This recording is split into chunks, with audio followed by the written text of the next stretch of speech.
Section 2.3, Applied Deductive Reasoning. Deductive reasoning is using facts, definitions, accepted properties, and the laws of logic to form a logical argument.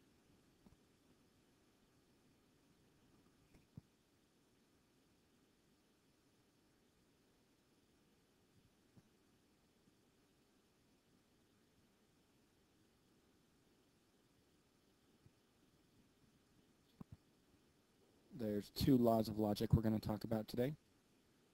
First is the law of detachment, which is also called a direct argument. All that says is that if the hypothesis is true, then the conclusion is also true. So if the if part of a statement is true, then so is the then part. The law of syllogism, which is also called the chain rule, simply states that you can link if-then statements together as long as the first conclusion is the same as the next hypothesis, and so on. There's an example on a commercial that's currently on TV that is a good example of this. So here's the clip of that.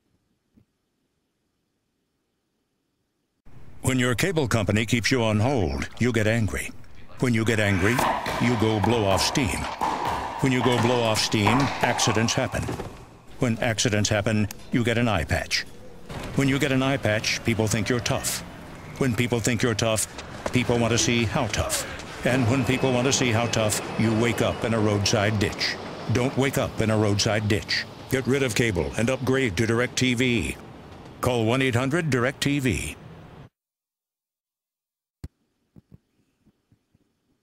Example 1, use the law of detachment to make a valid conclusion in the true situation. If two angles have the same measure, then they are congruent. You know that measure of angle A is equal to the measure of angle B. Because measure of angle A equals the measure of angle B satisfies the hypothesis of a true conditional statement, the conclusion is also true. So since it said that if they have the same measure, then they're congruent, they do have the same measure, therefore they are congruent. So the measure of angle A is congruent to angle B. We don't need the measure in there.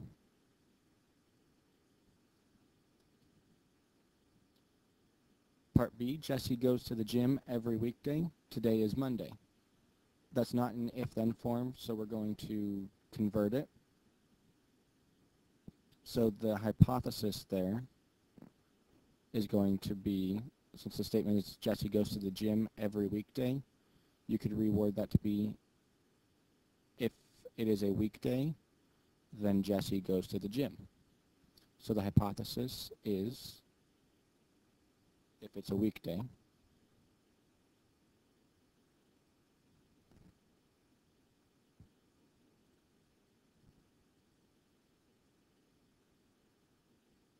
and the conclusion would be, then Jesse goes to the gym.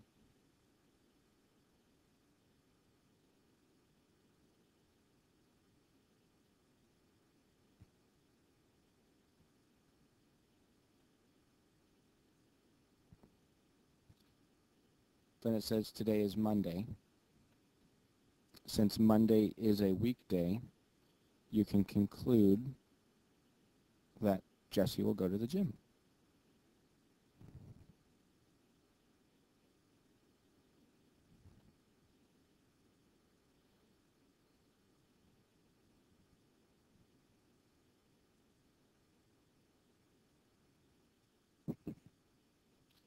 Example 2.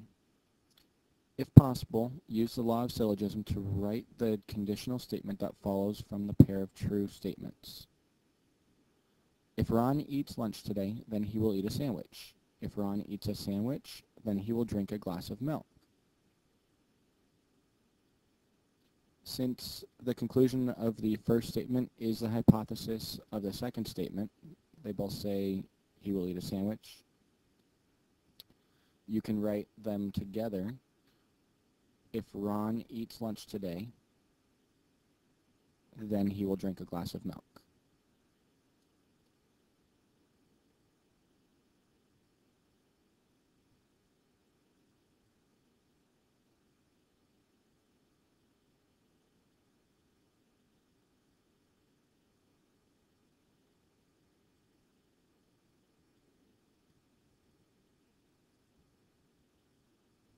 Part B, if x squared is greater than 36, then x squared is greater than 30.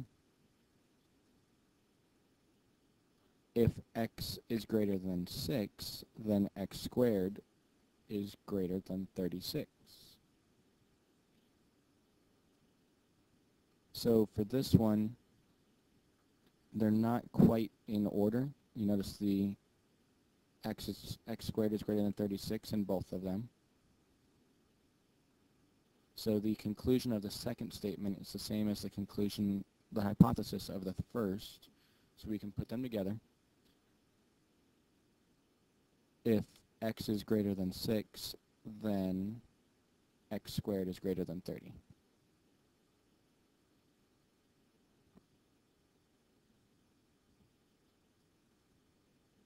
And part C, if a triangle is equilateral, then all of its sides are congruent.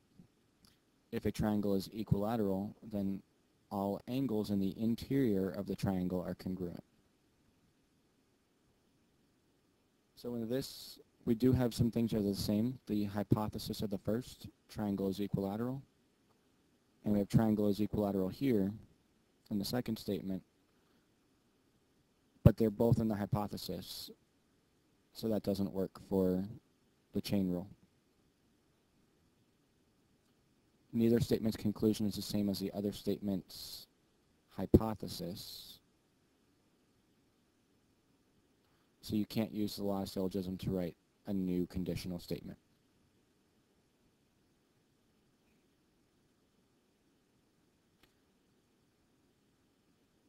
Please pause the video for students to complete the checkpoints, then go over them together.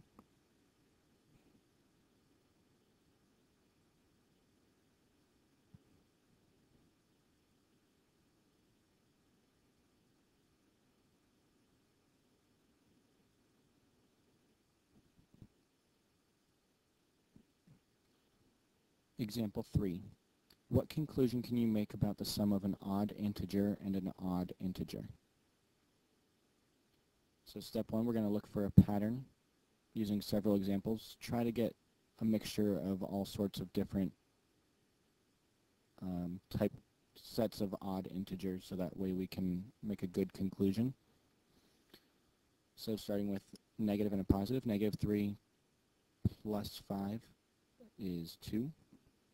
Another negative and positive. Negative 1 plus 5 is 4.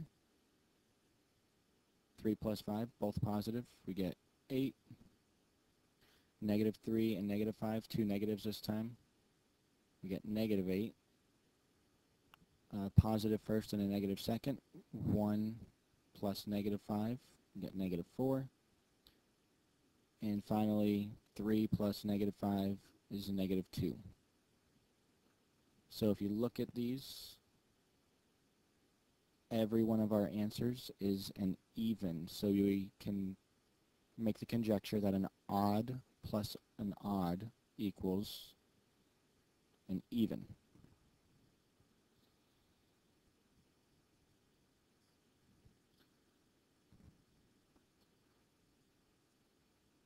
Step 2, let n and m each be any integer.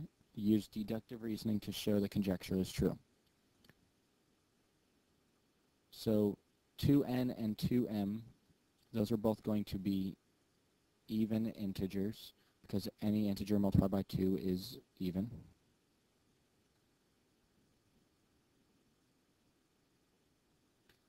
Then 2n minus 1 and 2m plus 1 are going to be odd,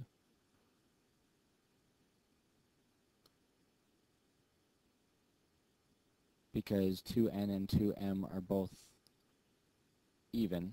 So if we subtract 1 or add 1, you'll get an odd.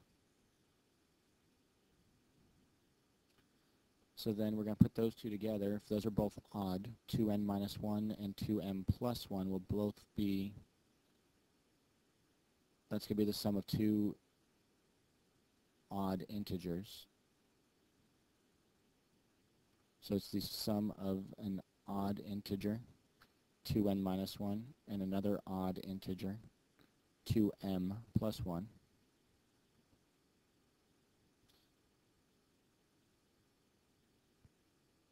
We rewrite this, 2n minus 1 plus 2m plus 1. The 1's are going to cancel out, so we'd have 2n plus 2m, and we can actually factor out that 2 to be 2 times n plus m. So we have 2 times something, which we talked about earlier in the problem. 2 times any integer is going to be an even. So the result is a product of 2 and an integer, n plus m. So 2 times n plus m is going to be even because 2 times any integer is an even. So now we just proved that an odd plus an odd equals an even.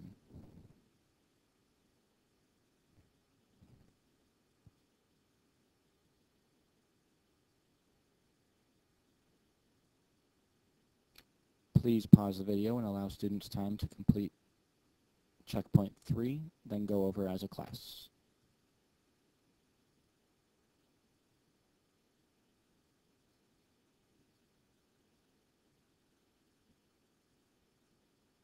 Example 4.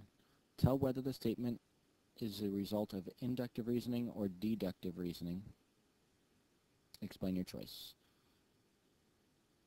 Part A, the runner's average speed decreases as time spent running increases.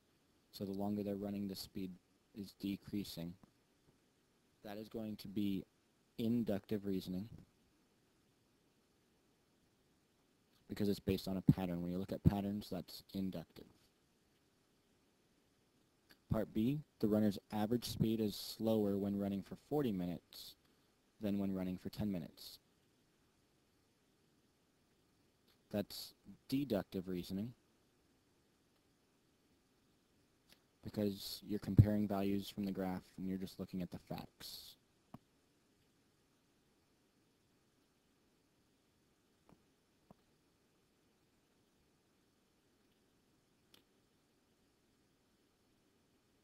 Allow students to complete checkpoints 4 and 5, go over them as a class, and then they can work on the homework.